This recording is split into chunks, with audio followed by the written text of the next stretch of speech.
वातावरण केले की. हॅलो. हॅलो. हा बोला. जय जय महाराष्ट्र. महाराष्ट्र दादा, दांडेगावून बोल. महाराष्ट्र. जय महाराष्ट्र.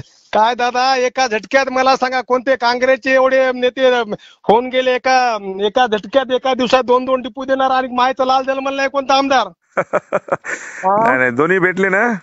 दोन्ही भेटले दादा, धन्यवाद तुमचे. एवढे शेतकऱ्याची परेशानी होती. नाही नाही, काही विषय अहो, नाही. या काँग्रेसच्या काळात आमच्या गावातले बरेच जण 15-15 दिवस जाऊन राजू सातोपची हेल्प पाडून आले तर. चालतंय. खरं दादा, नंबर एक दादा, धन्यवाद दादा, तुमचे उपकार नाही फिटे शेतकऱ्याला. तुम्ही असा लोकांच्या एसटी एसीचे माणसं होते, त्याच्या कोणी कानावर धरणे गेले. हा. नाही दादा, लई मोठं काम केलं दादा, धन्यवाद तुमचा. सिंहाचा वाटा बरं का दादा. नाही काही विषय नाही नाही, आपल्यासाठी. तुम्हाला शेतकरी तुमचे उपकार कधीच विसरणार नाहीत. चालतंय.